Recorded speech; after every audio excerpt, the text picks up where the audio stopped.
अस्सलाम वालेकुम नाजरीन, इस एपिसोड की शुरुआत में हम देखते हैं कि जब उरहान साहब दरसून बनकर आंद्रियास के पास मौजूद होता है तो आंद्रियास कहता, क्या तुम्हें लगता है कि तुम यहाँ आकर मुझे धमकी दे सकते हो? उरहान साहब कहते, ये धमकी नहीं बल्कि तंबीह है, और ये भी मत भूलना हमारी हिमायत के बगैर कुस्तुनतुनिया पर हुकूमत करना मुश्किल है। तो आंद्रियास कहता, मैं तुम्हें मशवरा देता हूँ कि हमारे अजीम शहजादे को नाराज न करो और इसके खिलाफ न खड़े हो, वरना वो घुड़सवार जो इसकी हसार से निकलेंगे और वो फौज जो गैमलक से निकलेगी वो कुस्तुनतुनिया के बाद सरहदी इलाकों की तरफ बढ़ेगी। तुमने बिल्कुल ठीक सुना है, शहजादे ने बहुत पहले ही हरकत शुरू कर दी है। वो बहुत जल्द अपने शहनशाह दादा को माजूल करके तख्त पर बैठेगा। और फिर इस दौरान एक सिपाही कमरे के अंदर दाखिल होता है और आकर बताता है कि ईमानदार आंद्रियास शहजादे को फांसी देने के लिए सब कुछ तैयार है। आंद्रियास कहता, चलो मेरे साथ आओ और इस फांसी के गवाह बनो, और बाहर रवाना हो जाता है। और वो उरहान साहब को पहचान नहीं पाता। उरहान साहब भी पीछे रवाना होते हैं, जबकि इधर यगीत आंद्रियास से मिलने के लिए उसके घर की जानब जा रहा होता है कि फातिमा खातून उसके पीछे आती है और उसे आवाज देती है। यगीत फातिमा की आवाज सुनकर यगीत रुक जाता है और फिर फातिमा कहती, तुम्हारी तरह पीछे से हमला करना मुझे ज़ेब नहीं देता, और अपनी तलवार निकाल लेती है और यगीत से भी कहती, अपनी तलवार निकालो। यगीत कहता, फातिमा तुम यहाँ क्या कर रही हो, या फिर उरहान भी यहाँ है? और फिर कहता, मेरे सामने से हट जाओ। फातिमा नहीं हटती तो यगीत कहता, मेरे सामने से हट जाओ फातिमा, और गुस्से से अपनी तलवार निकाल लेता है और कहता है, मेरे सामने से हट जाओ वरना मैं तुम पर तरस नहीं खाऊंगा। फातिमा कहती, लेकिन मुझे तुम्हारी इस बेबसी पर तरस आ रहा है। तुमने फलादियुस के लिए जाल बिछाया और इसे पीठ में छुरा घोंपा। तो यगीत हंसते हुए कहता, तुम अभी भी मुझे फलादियुस कह रही हो, तुम एक काफिर आदमी के लिए? तो फातिमा उसकी बात काटते हुए कहती, उसने हक का रास्ता पा लिया है और इस्लाम कबूल कर लिया है, लेकिन तुमने इन लोगों के लिए जाल बिछाया जिनके साथ तुम कल एक ही दस्तरखान पर बैठे थे। तुमने मेरे भाई को मारने की कोशिश की। यगीत कहता, तुम क्या कह रही हो, तुम क्या कह रही हो, तुमने मुझे धोखा दिया। फातिमा कहती, मैंने खुद को धोखा दिया, मैंने खुद को इस दिन धोखा दिया जब मैंने तुम्हें हाँ कहा था।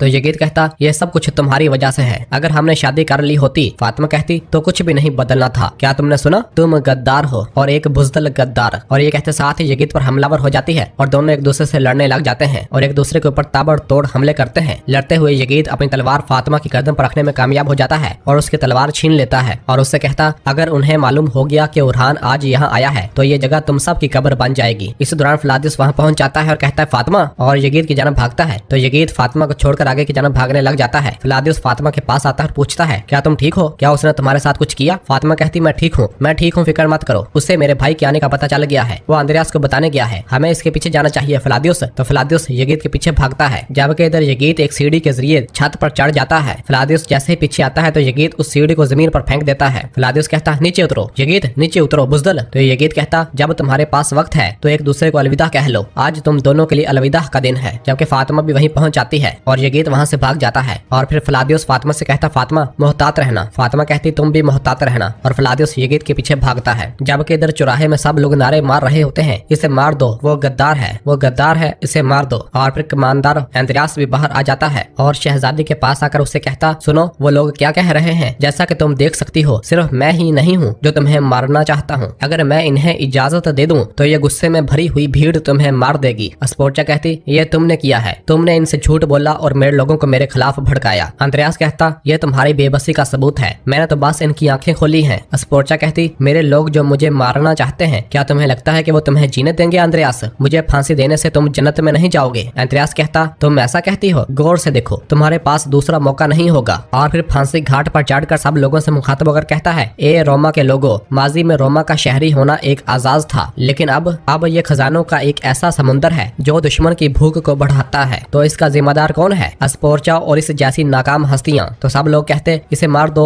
इसे मार दो, और नारे मारने लग जाते हैं। और फिर आंद्रियास अपने कुल्हाड़े से सबको खामोश करवाता है और कहता है, अब मुझे बताओ, क्या तुम इस गद्दार को सजा देने और बाज़िंदीन को इसके डरावने ख्वाबों से जगाने के लिए तैयार हो? तो सब लोग कहते, हम तैयार हैं, हम तैयार हैं। आंद्रियास एक बार फिर पूछता, क्या तुम तैयार हो? सब लोग कहते, हम तैयार हैं, हम तैयार हैं। जबकि दूसरी जानब घर की छतों पर से यगीत मुसलसल भाग रहा होता है और फलादियुस उसके पीछे लगा हुआ होता है। काफी देर भागने के बाद फलादियुस यगीत तक पहुंचने में कामयाब हो जाता है और दोनों अपनी अपनी तलवारें निकाल लेते हैं। फलादियुस कहता, यगीत, तुम्हारे लिए भागने के लिए कोई जगह नहीं बची है। तो यगीत कहता, फलादियुस, तो तुमने इस्लाम कबूल कर लिया है, ऐसा है? फातिमा के लिए तुम्हारा मजहब झूठा है और तुम्हारी मोहब्बत भी। फलादियुस कहता, तुम ना तो मोहब्बत के बारे में कुछ जानते हो और ना ही ईमान के बारे में। एक मर्द उस औरत के लिए सब कुछ कुर्बान कर सकता है जिससे वो मोहब्बत करता है, यहाँ तक कि उसके बगैर रहना भी। यगीत कहता, मैं उसके लिए मौत का खतरा मोल ले रहा हूँ जिससे मैं मोहब्बत करता हूँ फलादियुस। फलादियुस कहता, हम देखेंगे। और फिर यगीत फलादियुस पर हमलावर होता है तो फलादियुस पलक झपकने से पहले उसकी तलवार नीचे गिराने में कामयाब हो जाता है और उसे जोरदार जरबे लगाता है। यगीत छत पर गिर जाता है और रोल खाता हुआ सीधा जमीन पर जा गिरता है। फ्लादियोस उसे पकड़ने की कोशिश करता है लेकिन पकड़ नहीं पाता और फिर फ्लादियोस कहता, तुम्हारा वाहद मौका यह है कि तुम जल्दी मार जाओ यगीत। और फिर फ्लादियोस पीछे रवाना हो जाता है, जबकि इधर मैदान में सब लोग गद्दार गद्दार के नारे लगा रहे होते हैं। और फिर एंद्रियास कहता, ना सिर्फ इस गद्दार को यहाँ मारा जाएगा बल्कि इसके साथ ही पुराना निजाम भी यहाँ अपनी जान दे देगा। इस दौरान उरहान साहब भी बाहर मैदान में आ जाते हैं और स्पोर्चा उरहान साहब को देखती है। उरहान साहब भी लोगों में आकर खड़े हो जाते हैं। और फिर एंद्रियास कहता, शहजादा अंद्रोनिकोस तुम्हारे लिए नए दौर के दरवाजे खोलेगा, वो तुर्कों को हमारी सरजमीन से निकाल देगा और बाज़ंतीन में इसके पुराने दिन वापस लाएगा। तो सब लोग कहते, शहजादा जिंदाबाद, शहजादा जिंदाबाद, जबकि स्पोर्चा उरहान साहब को देखकर पुरस्कून हो जाती है। और फिर स्पोर्चा कहती, तुम्हारी गद्दारी एक दिन तुम्हारी मौत का सबब बनेगी एंद्रियास। तो एंद्रियास शहजादे के पास आकर कहता, तुम वो दिन देखने के लिए जिंदा नहीं रहोगी। और फिर एंद्रियास कहता है, कमजोरों के लिए फांसी की तकरीब शुरू की जाए। ये सुनकर तुरहान जो कि जल्लाद बना हुआ होता है स्पोर्चा को लेकर फांसी घाट पर चढ़ा देता है और उसकी गर्दन में रस्सी डाल देता है। जबकि इधर बोर्सा में हम देखते हैं कि डेफने नीलोफर के कमरे में मौजूद होती है। नीलोफर उसे कहती, तुमने मेरे होने वाले बच्चे को मारने की कोशिश की, तुम इतनी शैतानी हरकत कैसे कर सकती हो, और उसे जोरदार थप्पड़ मारती है। एराज उसे पकड़कर उठाती है तो डेफने कहती, तुम इसकी वजह से गुस्से नहीं हो, तुम स्पोर्चा की वजह से गुस्से में हो और शायद उरहान से भी। उरहान वो स्पोर्चा को बचाने के लिए गैमलक जा रहा है, क्यों? तो नीलोफर एक बार फिर उसे जोरदार थप्पड़ मारती है और कहती है, चुप रहो। तो डेफने हंसने लग जाती है और कहती, आह होलोफिरा आह, मुझे तुम पर तरस आता है, तुमने एक झूठ के लिए अपनी जिंदगी कुर्बान कर दी। नीलोफर खवातीन से कहती, बाहर जाओ। तो एराज कहती, नीलोफर खातून ये शैतान औरत है। तो नीलोफर गुस्से से कहती, मैंने कहा बाहर जाओ। तो एराज और अस्मा कमरे से बाहर रवाना हो जाती हैं, जबकि बाहर मलहून आगे बढ़ते हुए गोंजा से कहती, वो इस सांप का अकेले सामना करना चाहती थी, मैं समझती हूँ। गोंजा कहती, मैं जानती हूँ कि अपनों की गद्दारी कितना दर्द देती है, इसलिए वो अपनी बहन को मरने नहीं दे सकती। एक तरफ डेफने और दूसरी तरफ स्पोर्चा की फांसी का मसला, और ये सब इसके हमल के सबसे मुश्किल दिनों में हुआ है माँ, सब कुछ एक साथ हो गया है। मलहून कहती, मेरी प्यारी गोंजा, हमारी तमाम आजमाइशें तकदीर के दायरे में हैं, हम इन्हें निकाल कर फेंक नहीं सकते, लेकिन हम इस पर काबू पाने के लिए मिलकर काम कर सकते हैं। गोंजा कहती, आह मेरी माँ, अगर हम इसके दिल में लगी आग के लिए मरहम नहीं बांध सकते तो क्या फायदा, ये मेरे लिए बहुत भारी होगा। मलहून कहती, होने दो, यहाँ ताकि अगर तुम इसकी आग को ना बुझा सको, इसे ये एहसास दिलाना काफी होगा कि तुमने इसे इस आग के बीच में अकेला नहीं छोड़ा। तो गोंजा कहती, आपने फातिमा को इसी वजह से माफ किया है ना माँ? और फिर खुश होते हुए कहती, मेरी नरम दिल माँ। मलहून कहती, देखो मेरी बेटी, अगर मेरी आंखें मेरे बच्चों से नाराज भी हूँ तो मेरा दिल उनसे नाराज नहीं होगा। अल्लाह तुम सब की हिफाजत करे और महफूज रखे। गोंजा कहती, आमीन आमीन इंशाल्लाह। ठीक है, और उरहान भाई के बारे में क्या ख्याल है, क्या वो फातिमा को माफ कर देगा, क्या वो पहले की तरह बहन भाई बन पाएंगे माँ? मलहून कहती, इंशाल्लाह मेरी बेटी, इंशाल्लाह ये भी हो जाएगा, आओ चलें, मुझे भी फिक्र हो रही है। और नीलोफर की जानिब बढ़ते हैं। और फिर इधर डेफने नीलोफर से पूछती, क्या तुम उनसे भी शर्मिंदा हो? लेकिन सच्चाई वाज़ेह है बहन, उरहान स्पोर्चा से शादी करेगा। नीलोफर कहती, तुम क्या जानती हो? डेफने कहती, सब कुछ। तुम भी जानती हो बहन, लेकिन तुम इसके बारे में बात करने से डरती हो। स्पोर्चा एक बाज़ंतीनी शहजादी है और जब उरहान इससे शादी करेगा तो वो तुम्हें भूल जाएगा। यह सुनते ही नीलोफर एक बार फिर उसे जोरदार थप्पड़ मारती है और कहती है, छोटी, तुम मुझे तकलीफ देने के लिए ऐसा कर रही हो, मैं ये अच्छी तरह जानती हूँ। डेफने कहती, उरहान स्पोर्चा को बचाने के लिए गैमलक गया है और तुम मुझे झूठी कह रही हो, मोहब्बत ने तुम्हें अंधा कर दिया है बेवकूफ।